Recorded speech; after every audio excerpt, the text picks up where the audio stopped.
Olá, pessoal, tudo bem? Olá, nutricionistas e estudantes de nutrição. Hoje, na nossa aula, a gente vai aprender um pouco sobre os carboidratos. E aí, você sabe o que é carboidrato? O carboidrato, ele é formado por carbono, hidrogênio e oxigênio, na porção de um carbono para dois hidrogênio para um oxigênio.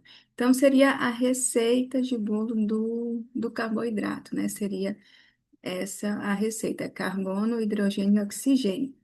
E aí, o carboidrato ele pode ser classificado em monossacarídeo, disacarídeos, oligosacarídeos e polissacarídeos. Mais para frente, a gente vai verificar o que significa cada um. Mas eu já vou adiantando, né, que é o número de açúcar, por exemplo, né? Monossacarídeo, vamos imaginar mono, só um tijolinho. Então é mais fácil quebrar esse açúcar. Disacarídeo, dois tijolinhos de monossacarídeo. Então fica um pouquinho mais complexo e assim vai aumentando a complexidade de acordo com o que aumenta. A função do carboidrato é a principal forma de combustível celular, a principal fonte, e cada grama de carboidrato nos fornece 4 quilocalorias.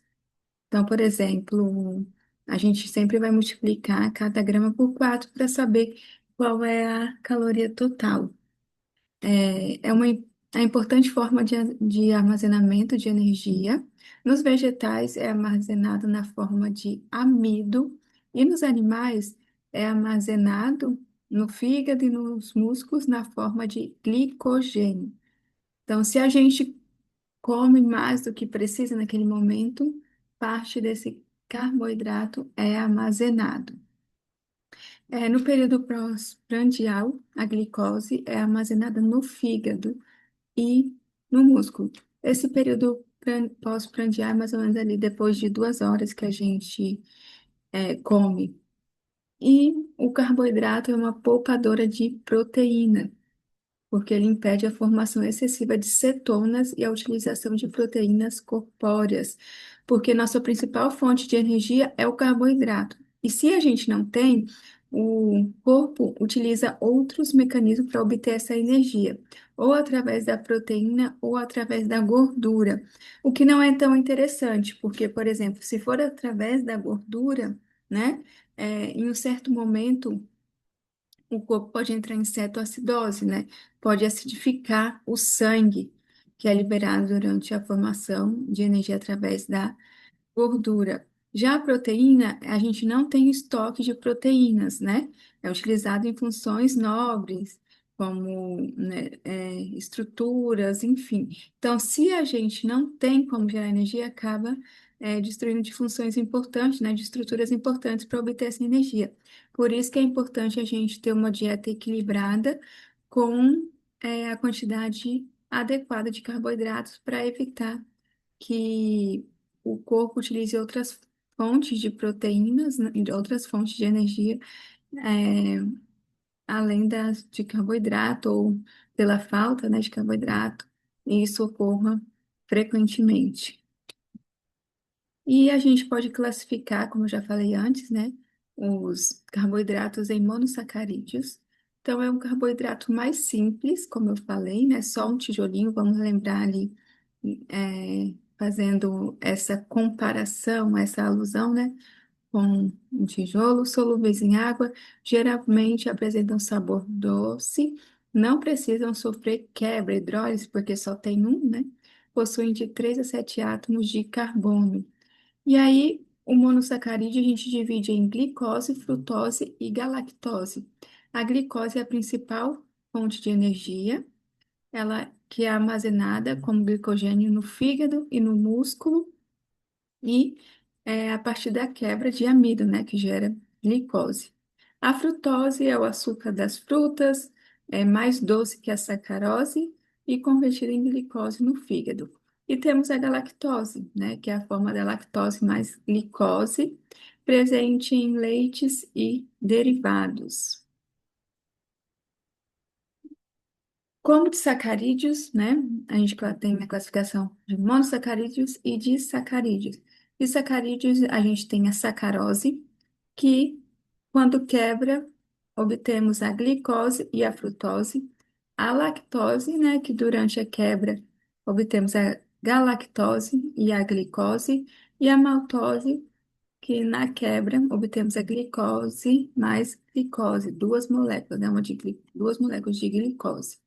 A sacarose é o açúcar comum, ou açúcar de mesa, pode formar açúcar invertido após a hidrólise presente no mel. E aí a gente vai obter esse tipo de açúcar na cana-de-açúcar, na beterraba, nas frutas e no mel. Já a lactose é menos solúvel e menos doce que os outros açúcares, produzido nas glândulas mamárias de animais lactantes e as fontes, leites e derivados. E a maltose, conhecida como açúcar do malte, não é encontrado livre na natureza, né? É encontrado através da hidrólise da quebra do amido, baixo poder adoçante e as fontes grãos em germinação quando o amido é rompido. Temos oligosacarídeo, é, classificados como encontrados na maltodextrina, estaquiose, rafinose e fruto oligosacarídeos. A maltodextrina é a unidade de glicose obtidas da hidrólise do amido, é mais solúvel e menos viscosa que o amido, é absorvida rapidamente, eleva a glicemia. Fonte: amido de milho, mandioca. A estaquiose tetrasacarídeo, que é duas moléculas de galactose mais glicose mais frutose, e a rafinose, que é um trissacarídeo, que é uma molécula de galactose, glicose mais frutose. E aí a gente encontra nas leguminosas, beterraba, abóbora e a frutoligosacarídeos, formado por glicose mais frutose. Geralmente é mais difícil a quebra, né? Alcançam o cólon praticamente intactos. E por esse motivo, ela tem um efeito de fibra, né, de prebióticos. E aí a gente encontra na chicória, alcachofra, cebola, banana, batata yacon e mel.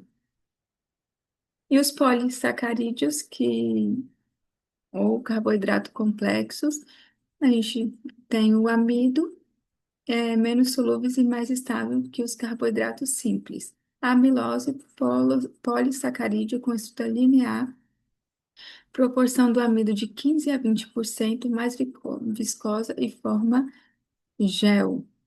E a amilopectina, polissacarídeo ramificado, proporciona um amido de 80 a 85%, é menos viscoso. Polissacarídeo ramificado, né? Menos viscosos e é uma estrutura mais complexa. Por isso que pode ser chamado de polissacarídeo ou carboidrato complexos. E aí a gente falou de glicogênio hepático, né? Então, aproximadamente 10% do peso líquido do fígado depositados são exauridos em apenas 12 a 24 horas durante o jejum. Então, durante o jejum, a gente utiliza os carboidratos estocados na forma de glicogênio hepático. E em relação ao controle hormonal, o glucagon e a adrenalina promovem a quebra do glicogênio, né? Que a gente diz que o glucagon é o hormônio quando a gente sente fome, né? Já o glicogênio muscular, é, ele não pode deixar o músculo, então, se a gente precisa de glicose, né? A quebra é feita só do glicogênio hepático, porque no músculo, a glicose estocada no músculo só é o glicogênio, né? Melhor dizendo, no músculo só pode ser utilizado para o músculo durante a prática de exercícios, enfim. E a adrenalina promove a quebra do glicogênio, a insulina promove a síntese. Porque no músculo a gente não tem essa enzima que faz a quebra, né? Não possui glicose 6-fosfatase e não pode, em vez disso, participa da glicose para gerar energia. Então, é, a gente utiliza apenas para esse fim. E aí, pessoal, vamos falar um pouquinho sobre a digestão dos carboidratos? Que a gente sempre diz, né? A digestão começa na boca. Será mesmo? Então, vamos lá. Então, a digestão, né, do carboidrato começa na boca. A gente tem três fases glândulas salivares, que é a parótida, submaxilar e sublingual, e o que nos ajuda a produzir, né, a saliva diariamente. A saliva contém a enzima alfa-amilase salivar, a ptialina, já ouviram falar?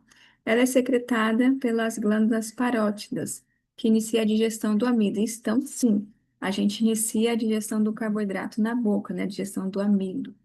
Ele hidrolisa na boca uma parte do amido, quebra a amilose em maltose. Quebra a milopectina em maltose, mais dextrinas quebram apenas ligações alfa 1 por 4. Consegue hidrolisar apenas 3 a 5% do amido total. Então aí a gente começa, mas é, só de 3 a 5% ocorre, né? Então inicia ali na boca. Depois, o bolo alimentar atravessa a faringe sobre o controle voluntário e vai para o estômago através do controle involuntário. E no estômago? No estômago, a gente sabe que o estômago é um altamente ácido devido aos ácidos, né, que é produzido, em específico o ácido clorídrico. Então, o pH do estômago pode chegar a 4, até menos, né? E aí a amilase salivar pitialina é rapidamente inativada. Então, a gente viu que esse processo inicia na boca, mas quando o bolo alimentar vai para o estômago, ela é inativada. Por isso, a digestão do amido, ela inicia na boca, praticamente, e para no estômago. E aí, o que mais pode acontecer? Em alguns casos, dependendo da acidez do estômago, pode ainda, né, ocorrer temporariamente a digestão do carboidrato, mas o esperado é que essa digestão cesse ali no estômago e continue no intestino. E aí depois passou pelo estômago, vai para o intestino, né, no duodeno. A amilase pancreática completa a digestão dos carboidratos, transformando-os em maltose e dextrina, que juntamente com a ação do oligosacarídeos, está na borda em escova, né, que fica na superfície das células intestinais. E ali nessa borda em escova a gente vai ter várias enzimas, né, que vai ajudar na quebra. Temos a liberação da maltose, enzima maltose e isomaltose. A enzima da maltose é a maltase, que ajuda na quebra, e da isomaltose é a isomaltase, respectivamente, liberando glicose. Sacarose é hidrolisada pela sacarase, que é a enzima na borda em escova, liberando glicose mais frutose. A sacarose é hidrolisada pela sacarase, como eu já falei. A lactose é hidrolisada pela lactase, liberando glicose mais galactose. E a trealose é clivada pela trealase em glicose mais glicose para serem absorvidas. Por isso que muitas vezes, né, as pessoas que têm intolerância à lactose, elas não produzem a enzima lactase para fazer a quebra dessa lactose em glicose e galactose. Por isso, e aí fica difícil, a digestão, por isso que a pessoa tem diarreia, enfim, alguns sintomas, né, intestinais. E por isso que quem tem é, intolerância não produz essa enzima, faz o uso, né, via oral para ajudar nessa quebra e evitar o desconforto. E aí depois, né, desse período absortivo, a glicose plasmática deve ser rapidamente distribuída, né, para as células, uma vez que sua oxidação é a principal fonte de energia para a maioria das células, como eu falei. E observação: sistema nervoso central, hemácias, medula renal, córneos, tecidos, testículos são dependentes de glicose e dependem de um fluxo contínuo para o seu bom funcionamento.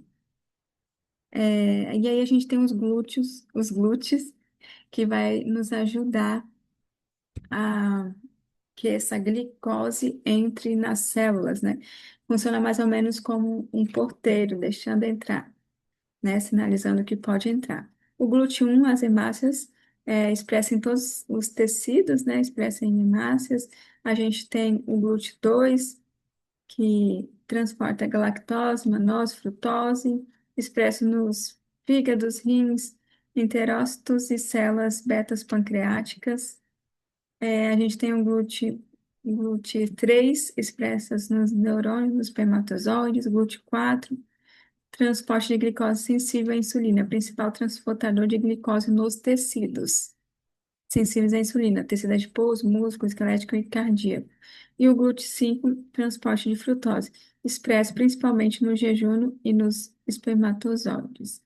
Então, a gente vai ter esses glúteos, né, que vai nos ajudar. Então, quando a gente come, a insulina sinaliza, né, a grosso modo falando, para esses glúteos ir lá para a porta, para que possa permitir a entrada dessa glicose nas células. E aí, vamos falar um pouco sobre o índice glicêmico. O que que seria o índice glicêmico? É baseado na habilidade da ingestão de carboidratos, né? O quanto esse alimento tem um índice glicêmico alto, rápido, a grosso modo falando, o quanto ele eleva a glicose do sangue. E aí, como que a gente faz, né, isso? Então, é baseado na habilidade da ingestão de carboidratos, 50 gramas de um dado alimento, elevar a glicemia pós-prandial, após a pessoa se alimentar, né? Após 2 horas de refeição, comparado com o alimento referência, que é a glicose ou pão branco. A demonstração da glicemia pode ser verificada em um gráfico, também chamado de curva glicêmica, que a gente vai verificar o quanto eleva esse carboidrato, né? E aí a gente tem alguns fatores que podem influenciar nessa resposta glicêmica, que seria a natureza do amido, a quantidade de monossacarídeos, a presença ou não de fibras, a cocção, o processamento, o tamanho das partículas e a porção de macronutrientes. Então a gente vai avaliar se esse índice glicêmico desse alimento, né, após a ingestão, comparado com a de um pão branco ou glicose, se está abaixo, se é médio, se é elevado. Quando o índice glicêmico é baixo, o valor é menor que 55, médio de 56 a 69 e elevado maior que 70. Então, a gente vai avaliar o índice glicêmico. Já a carga glicêmica, a gente vai avaliar o índice e a quantidade, né? Lá na questão, a gente não leva em consideração, no índice, a gente não leva em consideração o tamanho da porção, só o alimento. Por exemplo, a gente pode ter um alimento que tem um índice glicêmico alto, mas é, em pequenas porções, né? Em grandes porções, então, vai depender do alimento. A carga glicêmica representa tan- tanto a qualidade como a quantidade de carboidrato e quantifica o efeito glicêmico global de uma porção de alimento consumido. Então, a gente consegue identificar melhor a carga glicêmica desse alimento, né? A carga glicêmica fornece uma noção mais real do efeito glicêmico de diferentes porções alimentares, mas precisa ser avaliada com cuidado, porque os valores referentes ao tamanho da porção podem variar para cada país, para cada pessoa, podendo, consequentemente, sofrer alguma alteração na quantidade de carboidratos e nos valores da carga glicêmica. Então, a gente tem que avaliar muito bem. X alimento tem uma carga glicêmica alta, mas e aí? Qual o tamanho dessa porção, né? É, a gente tem que levar em consideração também o quanto é habitual daquela população, daquelas pessoas obterem, né, consumirem esse tipo de alimento. E aqui é o cálculo da carga glicêmica, índice glicêmico, alimento, vezes é, a gramas, né, dos alimentos, dividido por 100, certo? Pessoal, eu agradeço a presença de vocês. Qualquer dúvida, estou à disposição. Curte, comente, compartilhe. Tchau, tchau.